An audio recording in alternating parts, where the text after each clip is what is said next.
예, 지금부터는 정경심 교수에 대한 검찰의 구속영장 청구, 이것이 어떤 의미를 가지고 있고 어떤 결과가 나올 것인지 한 걸음 더 깊이 들어가서 분석을 해보도록 하겠습니다. 법설의 터줏대감이신 시사평론가 박지훈 변호사 나오셨습니다. 안녕하십니까? 안녕하세요. 네.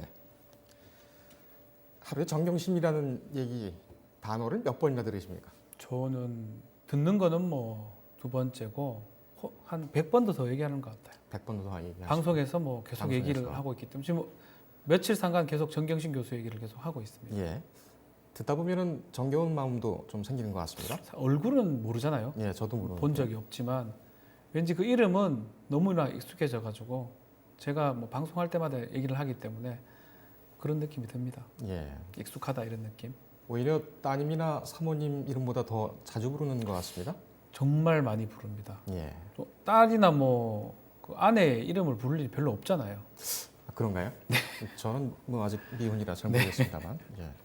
아내와 딸 이름도 자주 불러주는 그런 박지훈 변호사님 되셨으면 좋겠습니다. 네, 알겠습니다. 바로 들어가겠습니다. 여러 가능성이 제기가 됐지만 검찰이 결국은 정경심 교수에 대한 구속영장을 청구를 했습니다. 내일 영장실질심사가 있고요. 네. 이 국면에서 검찰의 구속영장 청구 총평을 하신다면 어떻게 하시겠습니까? 일단은 여러 가지 상황을 받는 것 같은데 결국은 특수수사는 그 목표 지점이 구속영장 청구다. 예. 이것을 재확인해 준 것 같습니다. 뭐 지금 소명 부분도 그렇지만 건강 문제가 마지막에 부각이 됐습니다. 네. 그것도 극복하고 어쩔 수 없이 특수수사의 마지막은 영장 청구로 기결되는 것이다. 그것을 보여준 게 아닌가 생각이 듭니다. 예. 승부수를 결국 던졌는데요. 혐의가 11개입니다. 그 자본시장법인가요? 거기서 네. 한번 이렇게 그 혐의가 묶여 있어서 그게 또 10개로 보도가 됐다가 지금 11개로 정정이 됐는데 그 위법성은 좀 둘째 치더라도 불법성에 대해서는 11개의 혐의가 다 논의가 되고 있습니다. 그렇죠. 이 구속 수사할 일이냐? 어떻게 보십니까? 일단은 크게는 두 가지라고 보는 게 맞는 것 같아요. 입시 관련된 거, 그리고 펀드 관련된 거, 예. 그리고 그거를 증거인멸하려 했기 때문에 증거인멸 세 가지인데 뭐 제명은 막 나눠놨습니다. 하나의 그 사안에 대해서. 근데 일단 구속 관련해서는 이 혐의들만 따져봤을 때는 우리 이미 이 뉴스에 관심이 많은 국민들은 다 아는 내용이에요. 새롭게 예. 뭔가 등장했던 거는 별로 없고요. 대부분 아는 내용이고 거기에다가 이게 좀 다툼의 여지가 있다라는 것도 아마 많은 국민들이 알 수 있는 그런 내용입니다. 예. 만약 특수수사 결과 뭐 뇌물을 받았다, 아니면 뭔가 어떤 큰 부정이 개입이 됐다, 뭐 그런 어떤 전개가 아니고 이미 보도된 바에 따라서 입시 관련돼서 이게 위조인지 아닌지 애매한 상황, 그 사모펀드를 과연 조범동이 했는지 아니면 그냥 본인은 이제 투자만 했는지 이 부분. 그리고 그거에 관련돼서 하드디스크 교체 등 증거인멸, 이게 크게 세 가지밖에 없는 거거든요. 예. 그렇기 때문에 이 특수사 수많은 70개 군데 압수수색, 그 수많은 수백 명의 검사가 지금 들어갔는데 결과론적으로는 뭐 크게 드러났던 부분, 이게 결국 이 재판 끝까지 가봐야 알겠지만 예. 영장 청구 단계에서는 보도된 바와 다르지 않는 게 약간 약해 보인다는 게 현실입니다. 그렇군요. 가장 뭐 그 중에도 중요하게 지금 뭐 취급되고 있는 혐의 이런 건 뭐라고 보십니까? 사모펀드입니다. 사모펀드. 다른 거는 뭐 일각에서는 뭐 입시 비리 뭐 큰 거 아니냐, 그 사람이 위조를 했기 때문에 한 명이 떨어진 것이다, 뭐 이렇게 얘기하는데 그것은 비약이고요. 행위를 봐야 됩니다. 지금 그 위조 부분도 뭐 위조인지 아닌지, 그 인턴을 했는지, 그 봉사활동을 했는지 이런 거 다 따져봐야 되기 때문에 그거를 영장을 청구할 수 있는 사안은 아니에요. 구속할 만한 사안은 아니죠. 마찬가지로 증거인멸은 그 범죄를 쏘기 위해서 하기 때문에 이 범죄가 중요한데, 그렇다면 거의 핵심은 사모펀드라고 생각이 들고요. 이 수사의 시작 자체가 사모펀드였습니다. 그 이상한 돈의 흐름, 예. 말도 안 되는 돈의 흐름으로 시작돼서 귀결이 됐는데 달라진 건 별로 없는 것 같아요. 중간중간에 예. 뭔가 조금 뭐 차명이라든지 이런 얘기들이 많이 나왔지만 궁극적으로 과연 이 사모펀드 관련해서 코링크 피 관련해서 정경심 교수가 운용자인지 자본시장법 위반의 위치에 있는 건지 그 부분이 과연 소명이 됐는지, 그게 됐다면 발부 쪽으로 많이 간다고 봐야 될 것 같고요. 근데 그게 소명이 안 됐다면 조금 어려울 수도 있다, 이렇게 생각이 듭니다. 예. 지금 막판에 그 가장 쟁점으로 떠오르고 있는 것이 정경심 교수의 그 건강 문제입니다. 네. 뇌종양, 뇌경색 진단서를 제출했다고 하고 뭐 여러 가지 논란이 있습니다. 이거 어떻게 우리가 좀 이해를 해야 되겠습니까? 조심스럽습니다. 어떤 개인의 어떤 신상의 문제거든요. 예. 뭐 중병일 수도 있고 아닐 수도 있고 그런 부분이기 때문에 말하기가 참 조심스러운 부분인데 많이 보도가 됐기 때문에 뭐 일각에서 위조다라고 얘기하는 쪽도 있어요. 예. 언론도 그렇게 표현하는 경우도 있고. 근데 위조죄로 조사를 지금 받고 있는 상황에서 또 기소가 돼 있어요. 표창장 위조로. 그 진단서를 위조할 리는 별로 없어 보인다고 가정했을 때 예. 그 병명은 맞지 않을까 생각이 됩니다. 변호사 입장에서 구속영장이 청구되고 아니면 조사받는 과정에서 가장 범죄 말고 가장 중요한 거는 그 사람의 몸 상태거든요. 변호사 입장에서는 당연히 제출을 할 겁니다. 다만 그 제출하는 과정에서 워낙 국민적 관심 있는 이 사건이기 때문에 뭐 저는 충분히 의료기관을 삭제하고 가린 다음에 줄 수 있다고 생각이 들거든요. 근데 확실한 거는 검찰에서 알고 있을 거예요. 예. 그게 어느 정도 진단이 됐는지. 그리고 변호인도 당연히 알고 있고요. 그래서 이거가 영장실질심사에 가면 가장 쟁점 중에 하나 될 겁니다. 소명 여부도 다투겠지만 소명이 됐다고 했을 때 또 구속의 상황이 더 크다고 하더라도 이 건강 부분이 해결이 안 되면 예. 법원 입장에서는 영장을 내줄 수가 없습니다. 그래서 이 변호인은 이 건강 부분을 가장 많이 지금 와서 뭐 다른 얘기는 할 필요가 별로 없어요. 다른 부분들은 이미 얘기를 다 했고 부인을 했고 부인할 때 논리적으로 부인을 했을 거란 말입니다. 이 건강 부분에 대해서 더 어떤 소명할 자료를 가져가지 않을까 생각이 듭니다. 예. 이 부분 같은 경우는 지금 말씀하셨듯이 예민한 문제고 민감한 문제이기 네. 때문에 제가 계속 반대 질문을 드린다는 것을 양해를 좀 부탁을 드리겠습니다. 그 지금 진단서 얘기가 나왔는데 그 진단서는 주치 이름이나 서명, 그 다음에 또 진로 병원 이름이 없었습니다. 그러니까 지웠겠죠. 네. 지웠는데 정 교수 측에서는 이것이 피의사실 공표라든지 또 관련 해당 주치의 개인적인 프라이버시 문제가 있기 때문에 그렇게 조치를 했다고 했습니다. 그런데 통상의 경우에 그러니까는 정경심 교수가 아니고 장관의 부인이 아니고 일반인이 이렇게 해서 그걸 지웠다면 그 자체의 문서의 진정성 이것은 어떻게 법적으로 판단이 됩니까? 지울 리는 없죠. 일반인이라면 그냥 그 문서에 사실은 문서를 낸다 하더라도 수사기관 입장에서는 그 문서를 확인합니다. 합의서를 제출한다 하더라도 그게 뭐 원본이든 복사본이든 그 안에 그 사람의 의사가 정말 제대로 기재가 됐는지 피해자나 고소인한테 전화 절차를 거칠 겁니다. 예. 마찬가지로 그 자료가 들어오면 이게 지금 언론에서 계속 문제를 삼으니까 이렇게 논란이 될 뿐이지 진단서가 나오면 어디서 받았냐고 확인을 하면 됩니다. 검사가. 그래서 그 의사한테 이걸 발급했느냐. 그럼 어느 정도 의료법 위반 정도가 아니라면 얘기해 줄 수 있는 부분이거든요. 당신이 쓴 게 맞느냐.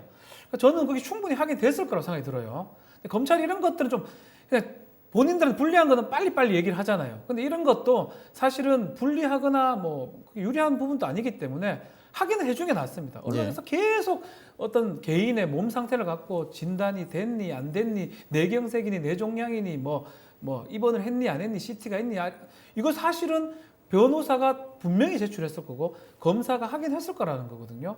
그래서 이게 됐다면 좀 페어플레이 정신에 입각해가지고 짜장면 얘기하지 말고 와서 뭐 확인됐다 더 이상 얘기하지 마라. 이러면 끝날 문제인데 이걸 얘기를 안 하니까 계속 언론에서 얘기가 되는 거거든요. 이런 부분 조금 아쉽다는 생각이 들어요. 예.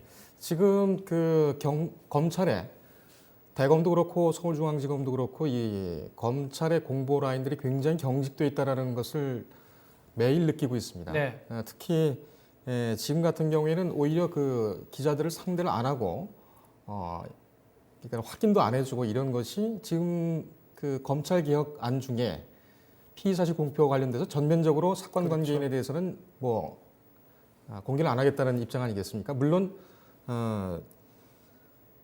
어떤 민심을 반영을 하고 또 실무에 대한 반영을 좀 해야 되겠지만 그런 프레임에 좀 뒤에 숨어 있지 않은가 이런 생각도 좀 듭니다. 아니요. 본인들한테 불리한 거면 공개를 안 해요. 유리한 거는 계속 나왔잖아요. 제가 다 알고 있잖아요.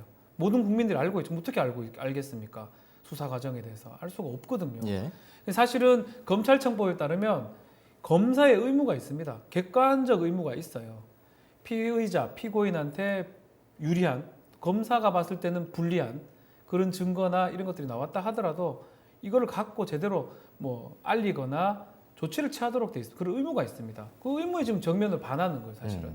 이건 사실은 개인적 일이긴 하지만 한 번만 얘기를 해주면 아주 그냥 그 정리가 될 부분인데 아니면 아니라 하든지 차라리 이 부분을 가만 놔두는 거예요. 예. 그 부분이 저는 나쁘다는 거죠. 아니면 아니다. 맞으면 맞다. 이건 정말 확인하기 쉬운 거거든요. 근데 언론에서 계속 소설 쓰고 그 풍선처럼 불어나는 거를 보면서 은근히 즐긴다는 느낌이 들기도 하고 그렇다면 검사의 객관의 의무에 반하는 게 아니냐. 왜 이걸 갖고 계속 끝까지 짜장면은 그렇게 빨리 얘기를 하면서 한식 짜장면 뭐가 중요합니까? 그러니까 그런 부분들이 변호사 입장에서 봐서도 그렇고 국민들이 봤을 때는 좀 이해하기 어렵다. 언론은 당연히 모르니까 좀 쓰는 거고 검찰이 알려줄 수 있는 부분인데 좀 아쉽다는 생각이 듭니다. 얘기가 나온 김에 한번 여쭤보겠습니다. 뭐 앞으로 계속 논의가 될 문제긴 하지만 지금 검찰개혁 과제 중에 방금 말씀드렸던 피의사실 공표 네. 이것과 관련해서는 오히려 검찰 쪽에서 사건 관계인에 대한 소환 또 조사 사항 전면 다 금지하겠다. 그러니까 절대로 언론에 밝히지 않겠다라는 얘기거든요.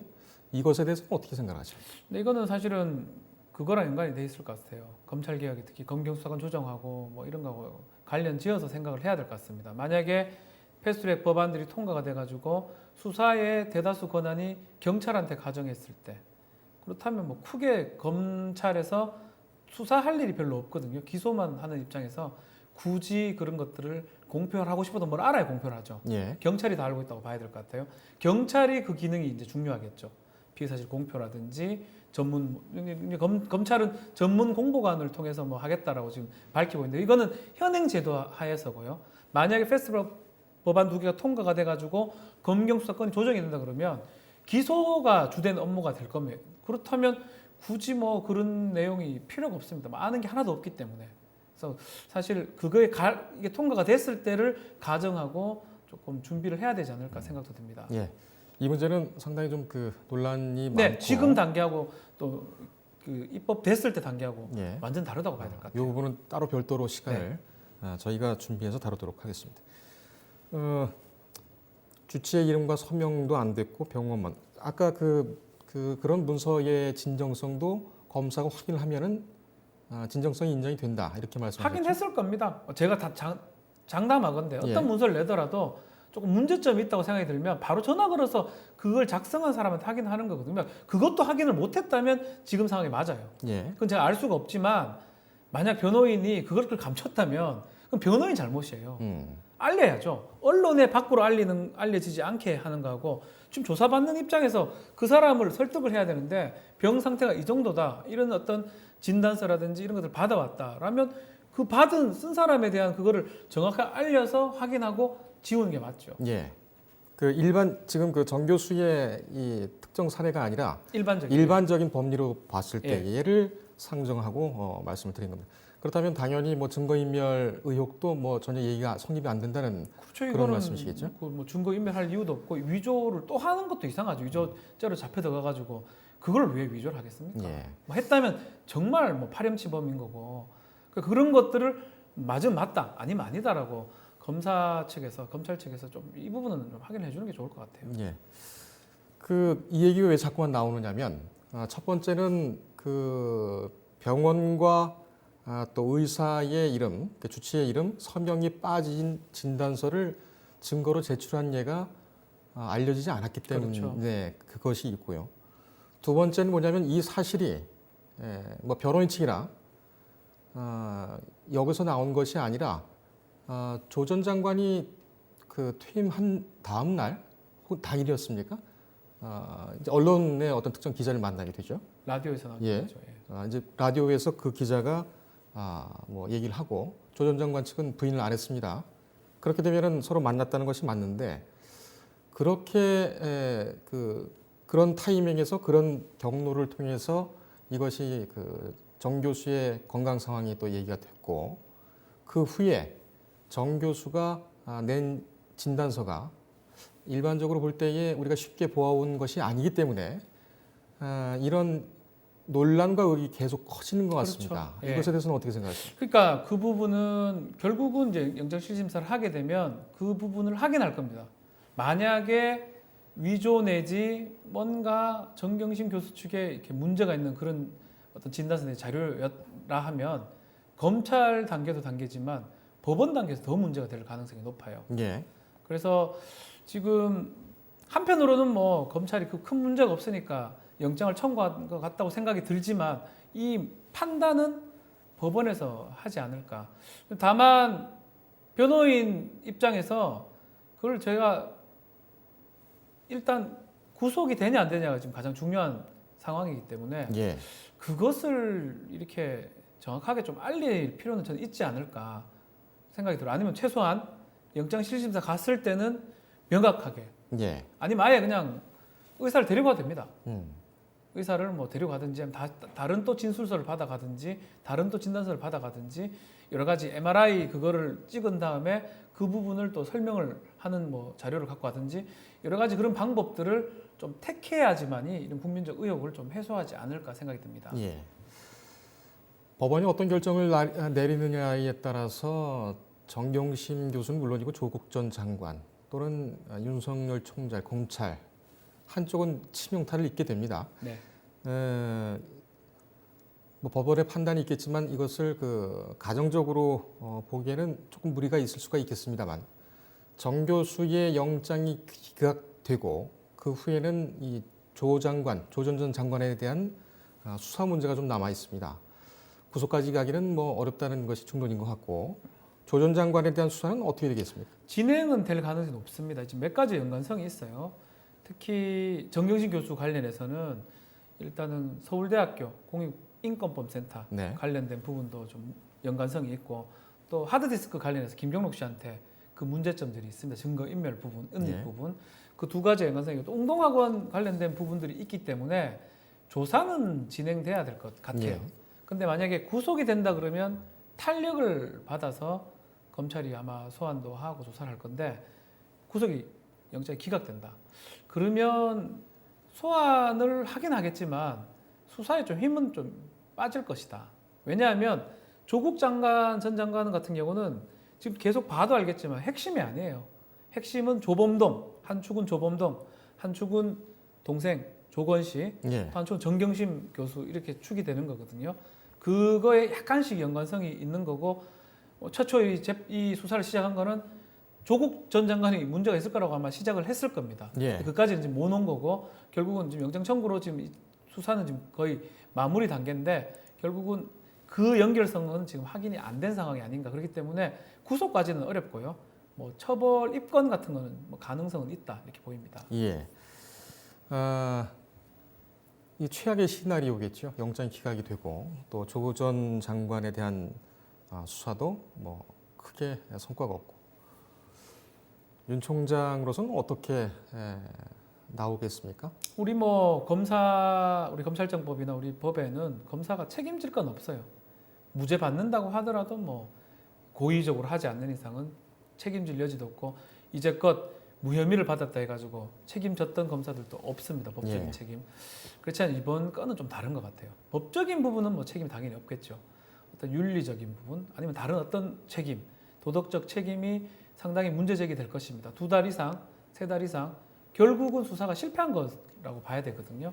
영장의 발부냐 기각에 따라서 뭐 실패 성공을 따지기는 뭐하지만 중간 단계에서 실패 성공이 가려지는 부분이기 때문에 예. 그렇게 된다면 저는 윤석열 총장의 책임 소재로 갈 것이고 본인이 책임을 지려고 하지 않을까 이렇게 생각이 듭니다. 예. 지금 뭐 윤 총장 얘기도 있습니다만은 이 사태가 좀 확대가 되고 또 이제 총선이 남아 있고 현 정부에 대한 그 심판의 기회가 될 것이다 이렇게 얘기를 하면서 조 전 장관의 낙마 무슨 뭐 결국 퇴임을 하긴 했습니다만 이 부분에 대해서 청와대에서도 누가 책임을 져야 되는 것 아니냐 이런 얘기도 강하게 좀 나오고 있습니다. 네. 그렇다면은 총선을 앞두고 경찰이나 국세청, 국정원을 제외한 청와대 민정 라인의 뭐 비서관들 그리고 윤 총장 내지는 또 뭐 지금 대검의 반부패부장까지 영향을 좀 줄 수 있을까요? 어떻게 보십니까? 그는 뭐 사실은 뭐 검찰총장 같은 경우는 본인이 나가든지 아니면 탄핵 뭐 그 정도가 가능하거든요. 그래서 위에서 뭐 해임하거나 이건 좀 어려울 것 같아요. 나가게 한다는 걸 권고한다든지 그 부분은 어려울 것 같고, 다만 민정 라인 같은 경우는 이제 대통령이 만약 결심이 있다 그러면 교체가 충분히 가능합니다. 예. 특히 청와대 비서실 부분은 인사 라인이나 민정 라인의 교체, 거기에다가 만약에 뭐 검찰총장이 본인이 이제 본인 뜻이 있다 그러면 어떤 책임적인 부분, 그런 것들은 뭐 시나리오로 예상이 좀 되는 상황입니다. 알겠습니다.